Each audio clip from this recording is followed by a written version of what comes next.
శ్రీకాకుళంలోని శ్రీ కూర్మనాథ ఆలయంలో మృతి చెందిన తాబేళ్లు దహనం చేయడం అత్యంత బాధాకరమన్నారు మాజీ డిప్యూటీ సీఎం ధర్మాన కృష్ణదాస్. శ్రీ కూర్మనాథ ఆలయ పరిసరాలను వైఎస్ఆర్సీపీ నేతలతో కలిసి ఆయన పరిశీలించారు.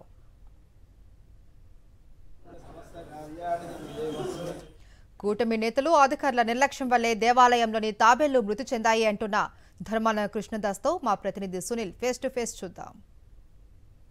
శ్రీకూర్మ దేవాలయంలో తాబేళ్లు మృత్యువాత దహనానికి సంబంధించి వైఎస్ఆర్సీపీ నేతలు తీవ్రంగా ఖండించారు. అయితే శ్రీకూర్మ దేవాలయాన్ని పరిసర ప్రాంతాలను తాబేళ్ల పార్కును మాజీ డిప్యూటీ సీఎం ధర్మాన కృష్ణదాస్ అంతా ఉన్నారు. ఆయనతో మాట్లాడదాం. సార్ చెప్పండి, తాబేళ్లు దహనాన్ని మీరు ఏ విధంగా చూస్తారు? దహనం అనేది ఒక సాంప్రదాయబద్ధంగా జరగాలి. జరిపోయినటువంటి తాబేళ్లను పోస్ట్ మార్టం చేసి ఒక పవిత్రత కాపాడే విధంగా దహన కార్యక్రమాలు జరిగితే బాగుండేది. ఆ రకంగా జరిగినట్టుగా అనిపించట్లేదు. దాన్ని మేము పద్ధతిగా జరగాలి, పోస్ట్ మార్టం జరిపించి దాన్ని ఎందుకు జరిపోయే తగినటువంటి కారణాలు వాస్తవికత బయటికి తీసుకొచ్చి దాని పవిత్రత కాపాడే విధంగా దహనం జరగాలన్నది అలా జరగలేదేమో అన్నటువంటి భావన కలిగిస్తుంది. ప్రధానంగా తిరుమలలో కానీ ఇక్కడ శ్రీకూర్మంలో కానీ ఇలాంటి హిందూ దేవాలయాలను కానీ హిందూ సంస్కృతి సాంప్రదాయాలకి భంగం కలిగించే విధంగా కూటమి నేతలు చర్యలకు పాల్పడుతున్నారు. దీనిపై ఏమంటారు? ఇది కూటమికో లేకపోతే ఒక వైసీపీకో ఇతర రాజకీయ పార్టీలకు సంబంధించి కాదు. యావత్ దేశం కూడా గౌరవించేటువంటి పవిత్ర ఆలయాలు ఇవి. హిందువులంతా తిరుపతిలో కానీ ఇక్కడ పవిత్రమైనటువంటి కూర్మనాథ ఆలయం కానీ ఈ రెండు కూడా చాలా విశిష్ట సంపాదించుకున్నటువంటి దేవాలయాలు. ఇక్కడ జరుగుతుంది కూడా రాజకీయ లబ్ధి కోసం వైసీపీలు మాట్లాడుతున్నారు అన్నది చాలా దురదృష్టకరం. వాళ్ళు ఏదైతే సనాతన ధర్మం అని చెప్పి ప్రచారం చేసుకొని వాళ్ళేదో పవిత్రతను కాపాడే విధంగా వాళ్ళు మాట్లాడుతున్నారు. కానీ దానికి భిన్నంగా అక్కడ గోవులు అక్కడ చనిపోతున్నాయి తిరుపతిలో.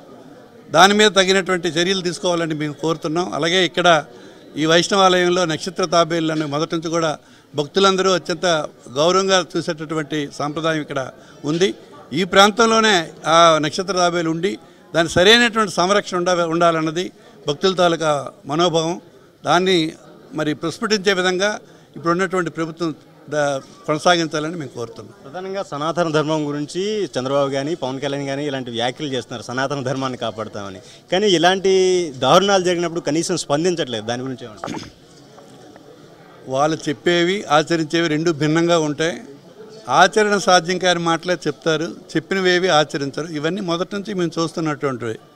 మరి కూటమి ప్రభుత్వంలో ఉన్నటువంటి ఈ రెండు నాయకులు కూడా మా నాయకుడు సాంప్రదాయాన్ని గౌరవించేటటువంటి గొప్ప నాయకుడు.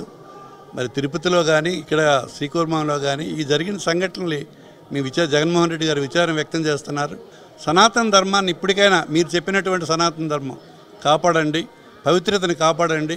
ఈ రెండు పవిత్రమైన దేవాలయాల్లో అక్కడ గో మరణాలు కానీ ఇక్కడ నక్షత్ర తాబేల మరణాలను కానీ లేకుండా సమగ్రమైనటువంటి దర్యాప్తు జరిపించి ఎక్కడ లోపం ఉందో దాన్ని సవరించే విధంగా ఈ సనాతన ధర్మం కాపాడవలసిందిగా మేము కూటమి ప్రభుత్వాన్ని కోరుతున్నాం. ఇదైతే శ్రీకూర్మ దేవాలయంలోని తాబేళ్లు మృత్యువాత దహనం చేసిన వారిని పై కఠినంగా శిక్షించాలని కూడా ఇక్కడ ధర్మాన కృష్ణదాస్ చెప్తున్న పరిస్థితి. కెమెరామెన్ రాజుతో సునీల్, సాక్షి టీవీ, శ్రీకాకుళం.